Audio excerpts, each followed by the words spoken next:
Good morning, guys. So if you're new to the channel, or I guess even a returning watcher, um, basically I'm on a new mission to just try to film every single thing I do in this shop, more or less, and document it on YouTube. So if it helps any of you guys out, that's cool. If not, whatever. But hopefully you find it interesting and learn something. Today we're gonna make this.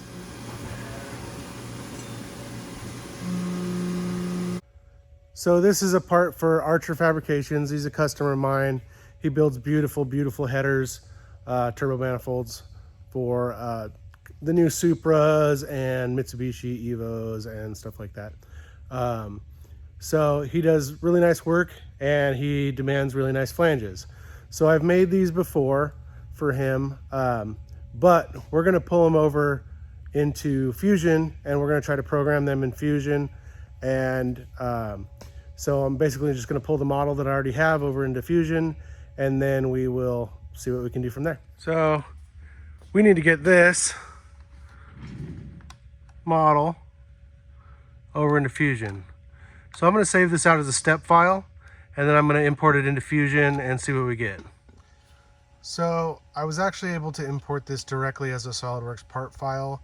No need to convert it to a step file first. It imported just fine.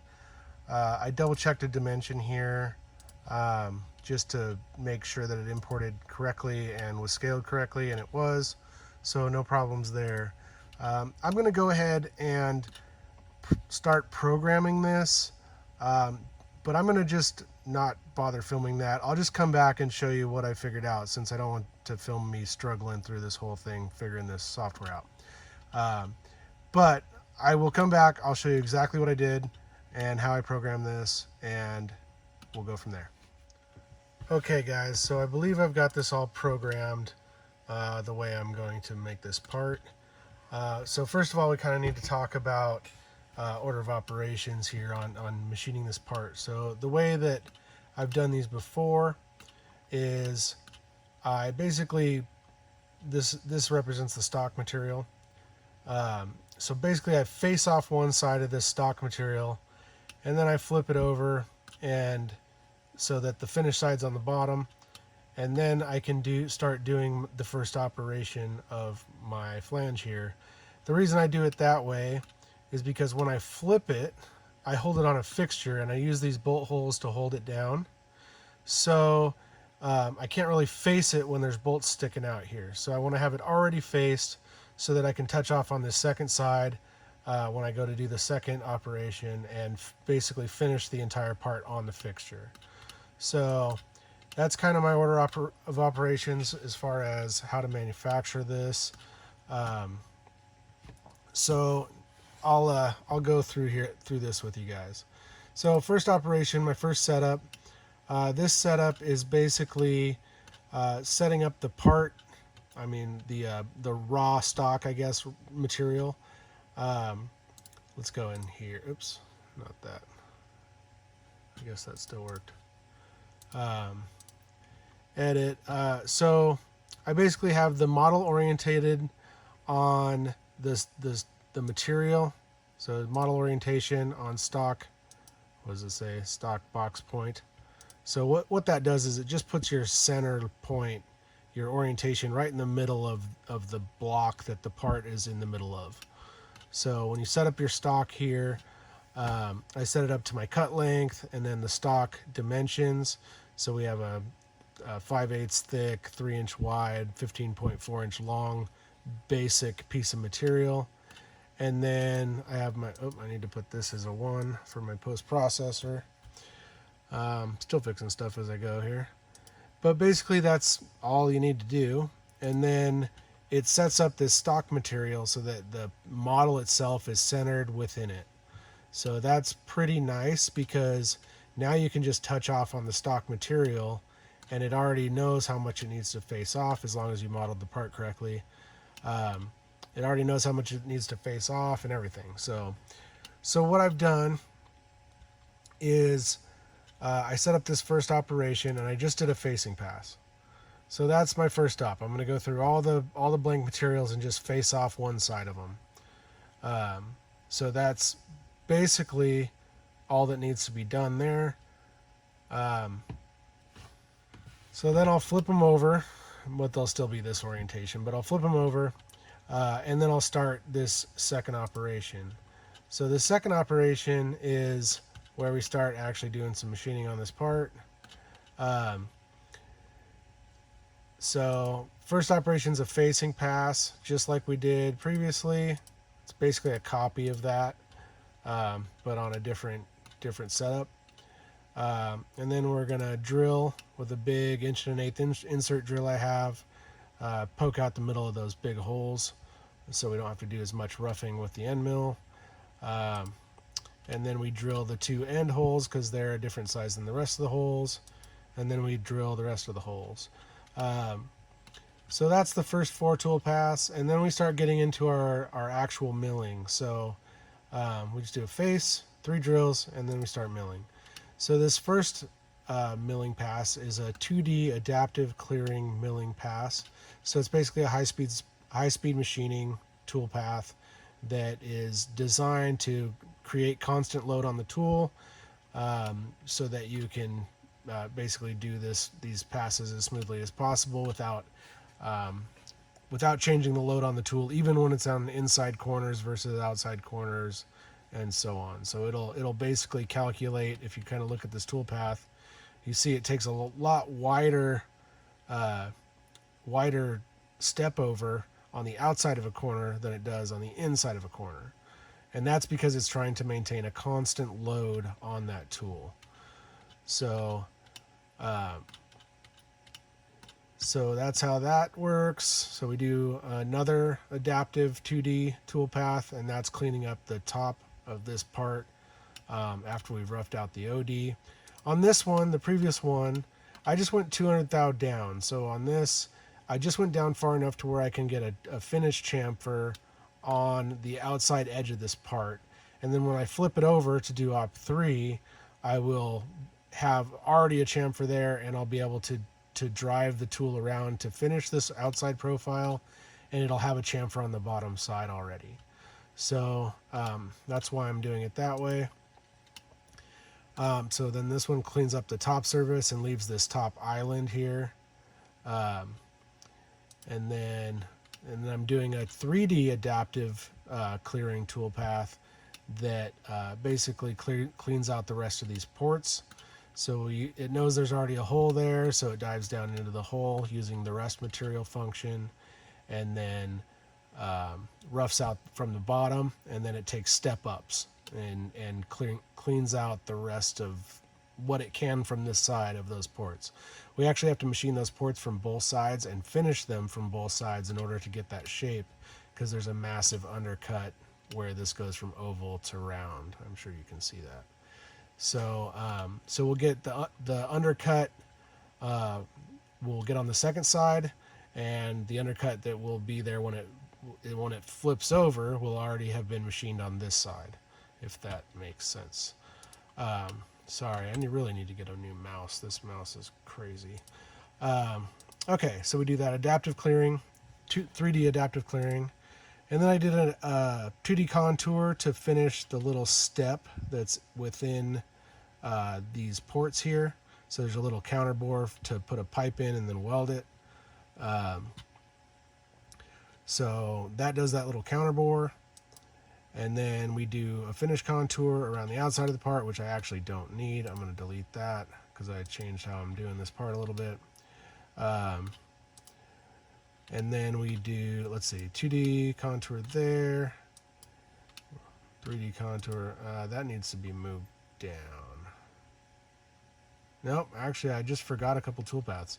So what I need to do is go do a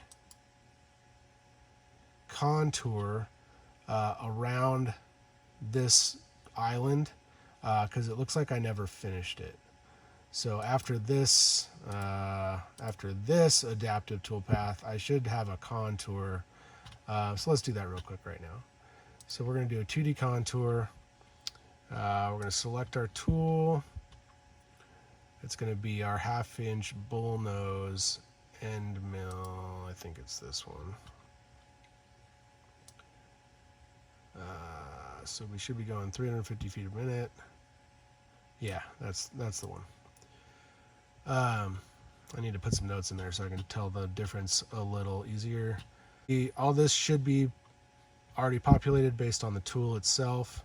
Tool set up for the material. Then we'll grab this chain here. Our arrow is going the wrong direction, so this would actually try to drive on the inside of this line if we're climb cutting. So we need to reverse that and select OK. And then go to the next here. So our bottom height is our selected contour. I think I selected the top of that. So there's a couple ways we can fix this. We can either put an offset in here, a negative offset to get us down to that height that we want to be at, or we can go back and delete our geometry and reselect it so that we select the bottom. So that's actually not going to be easier because there's a breakpoint here. So we'd have to go through and select multiple open chains. So we're not going to do that. We're going to unselect this. We're going to reselect that, reverse, okay. And then we're going to go to this and we're going to do our selected height. So our selected contour height, which is the top of the part currently, but our depth of our step there is -0.1. So we're going to put that in there as an offset, and then that'll get us down to that height for our depth. Passes here, nothing really needs to be changed. I'm not going to do multiple finish passes. I only left 20 thou for a finish from the roughing, so it should be fine there. I am going to change this lead in to 0.25 and get rid of this vertical lead in. And that should be about it. Let's see what that does. So that looks pretty good. Our lead in looks good. We could maybe change where our start point is. I can't remember how to do that. We're also going to need to move this up in our tree. Let's see, which one is our adaptive? That one. So we need to be right after that tool 5, right there. Okay, so now let's edit this and see if we can change that start point. Preferred lead-in position, I think, is what we need. So we'll put that like right at the edge of one of these. Something like that. There, now it starts off the part. It's not going to lead in or dive into the surface there. It won't leave any funny tool paths. So that looks better. Okay, so adaptive clear. We do our 2D contour there for the counter bore. This is a ball nose, 1/2-inch ball nose, and we're doing a 3D contour to finish the inside of that port. So we previously did the roughing pass. Now we're doing a smooth finish pass around the inside of that port with that one. And then we just get into our chamfers. So chamfering the outside, or the outside of the island and the inside of the island. Chamfering the holes, chamfering the outside profile of the part with, we actually have clearance for, so that the chamfer tool doesn't run into those islands. And then finishing the inside of the port there with a chamfer. So that's all of Op 2. Then we get into Op 3. So Op 3 will be done on the fixture. So what I'll do is these holes will be, this surface here will be finished, and the holes will be punched out from the top, but they won't be chamfered or deburred at all. So I'll just hand deburr those before I bolt these down, just with a chamfer tool in like a drill motor. Save myself some time on setups and whatnot. And then we'll bolt this down to this fixture that I've already made from previously making these, and then we'll get into finishing this part here. So my first toolpath here is an adaptive clearing of the entire profile of the part. So we're going all the way down, profiling this whole outer profile. And the reason I do that first is because my next one is profiling the rest of this except for this little island. If I did that island first, I would have to start this toolpath all the way out at the stock the stock material, and that would waste a bunch of time since I'm going to clear it all out with that next toolpath anyway.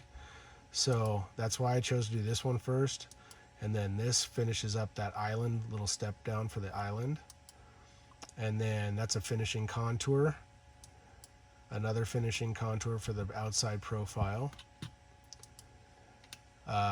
roughing the rest material from the other operations on op 2 for these ports, and then we do our 3D contour to finish those, and then chamfers.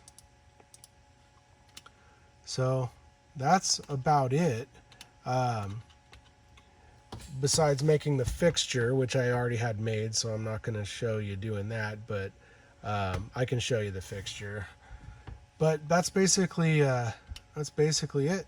As long as you have your speeds and feeds correctly, and you go through these operations menus to make sure everything is jiving in there, and you're just careful about how you go through it, and kind of analytical about how you do it, then you really can't mess up. And on Fusion here, there's this simulate function, so you can right click on any of these toolpaths. Let's go to something we're doing here. So we can right click on this and say simulate, and we can actually watch what the tool is going to do going around this part. So that's a really good function for double checking your work. But we're getting there. We're starting to get our head wrapped around it. So let's go cut some material, and we will get going on this part.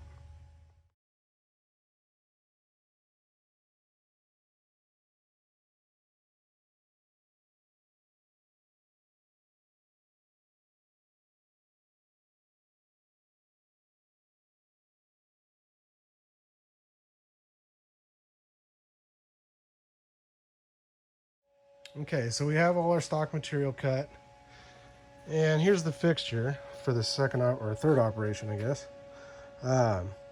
So that island will sit down in these pockets, bolted down with some screws. On our second operation, our coordinate 0 is the hole that'll be right here. So I'll leave that screw out, touch off on the first part, and then this fixture can just stay in the machine and it won't move. So it'll always be at 0. Then I'll put a screw in there. But anyway, so let's get this set up and ready to roll. Okay, so I've got my tools together. I actually added a spot drill to spot drill all these holes, smaller holes first. Added that into the program off camera. Not sure why I didn't add it in the first place. I think it's been a little over 3 months since I programmed anything, and trying to learn the new software as well. I think my brain's just being stupid. Anyway, I got material cut. I got the jaws I need to put in the mill. So let's get going.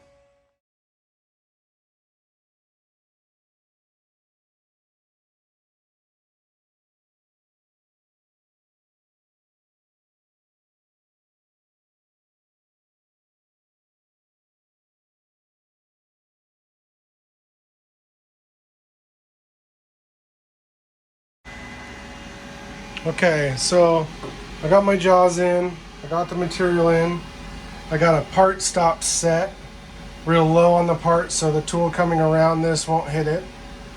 I've touched off all my tools, and now we're going to run the probing for centering up that block. There we go.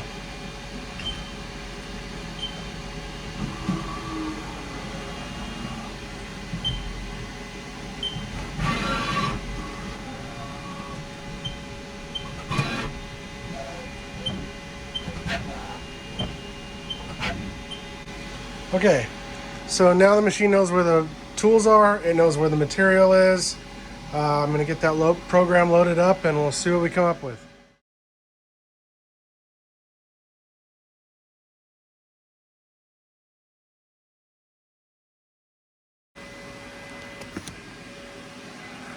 So this facing pass didn't clean up this corner, so we're going to have to fudge that down just a little bit to clean up that last little bit of the corner. but so far so good. I'm gonna go ahead and machine all of those, and then we'll get on to op 2.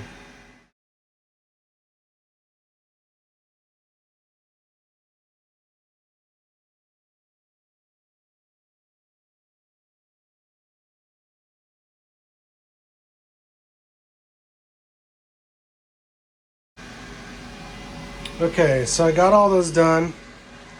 Everything's faced off.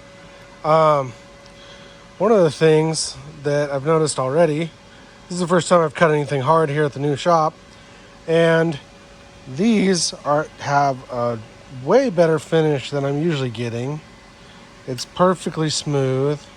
It looks like there's a seam there, but you can't feel anything. So I think these badass floors I've got, 8-inch thick, fiber reinforced floors, are already making a huge difference on how this machines. So rigidity seems to be better, so that's pretty awesome. All right, off to op 2. Let's see what we can figure out. Okay, for op 2, all I gotta do is flip the part over, and then I'm just gonna move my Z down just a little bit, and we'll see what happens. All right, there's face of op 2, so now we'll go to the next tool path here, which is the big drill.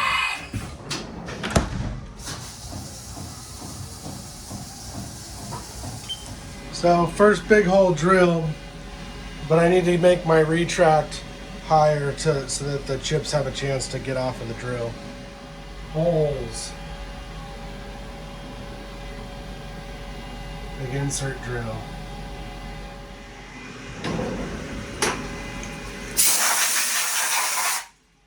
Spot drills. Holes.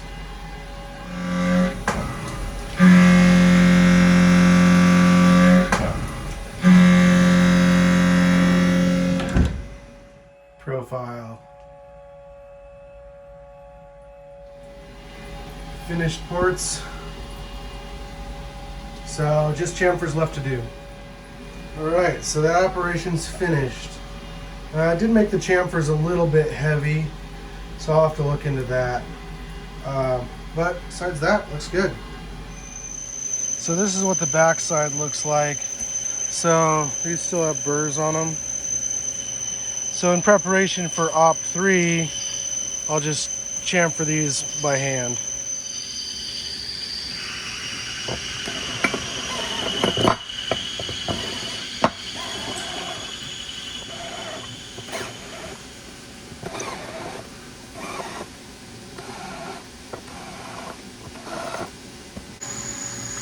So now this is ready to go on the fixture. So it just kind of plugs into the hole.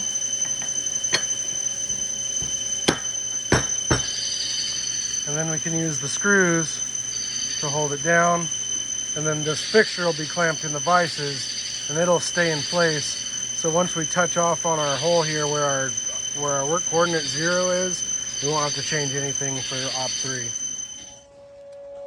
Okay, so this operation's all finished. Looks good. So now it's time to get our fixture in the mill and get that operation going. So we need some parallels. I think those will work. Yep.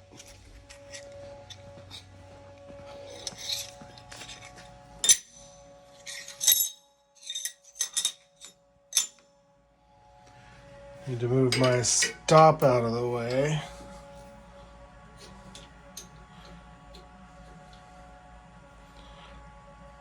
This is fun one-handed.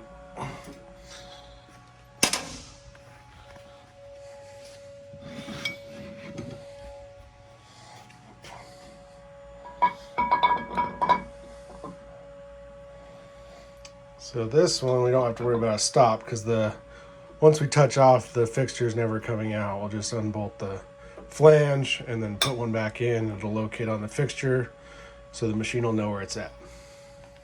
Okay, so on our second operation, our work coordinate 0 is this hole right here. So we need to touch off on that hole. So we'll call up our T25. So I keep my touch probe in.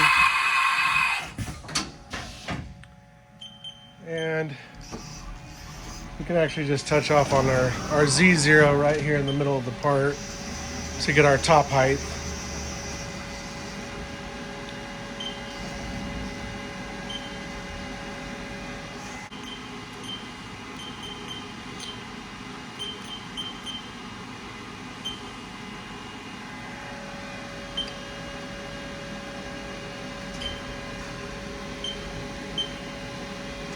And then we'll hand jog over to this hole, which will be our XY0.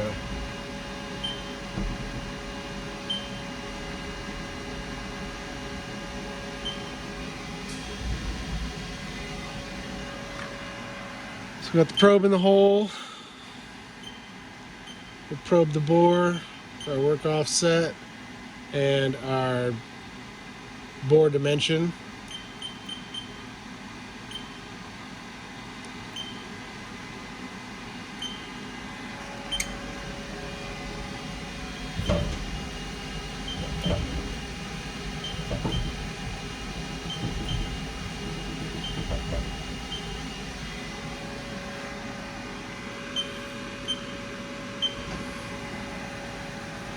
All right. If some of you think my probe looks a little funny, it's probably because of this little wheel on here. And this is from Old Boys Manufacturing. See if I can focus on that. And what this does is if you accidentally put the wrong number in your probe, and say you put too much of a Z number, it'll hit here and stop your probe. Or if you put too much of a Z and then move an X, it'll hit here and stop your probe. So it's basically a probe saving device and worth its weight in gold. Okay, let's get this program loaded up. So we're doing op 3. Yes. Get this last screw put back in. We should be good to go. Once again, optional stop, and I have it at 25% rapid, just to make sure I didn't do anything messed up. Here we go. Sorry, windows are dirty.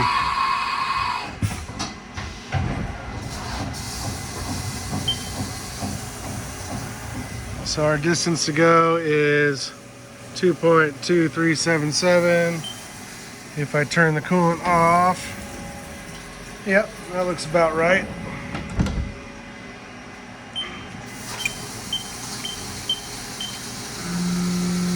Off she goes.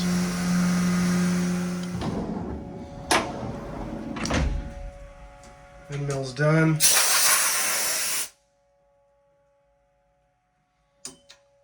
On to the next. All right.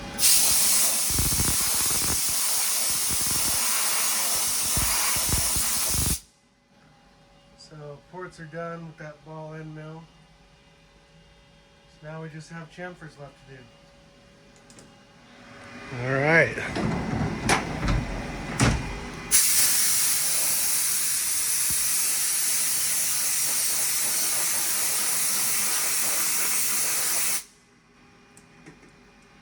Looks like we had one little mishap here. Looks like my chamfer cutter unscrewed that bolt. Well, guess I'll make sure those are tighter. Let me get this off of here.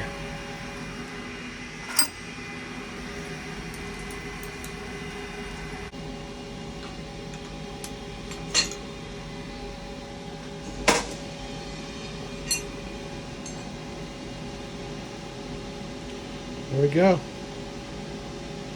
Looks good. Oops.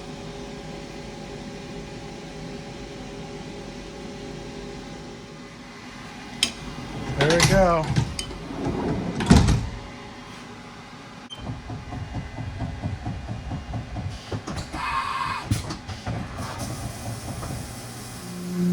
All right, there we go. So these are off and running. That's how I make stainless flanges. And that's my second program in Fusion 360 for milling. So pretty successful. Took a little longer than usual, but you know, learning curve and whatnot. So thanks for watching. If you learned anything or if you want me to elaborate on anything in the future, let me know in the comments. Please like and subscribe. Thanks, guys.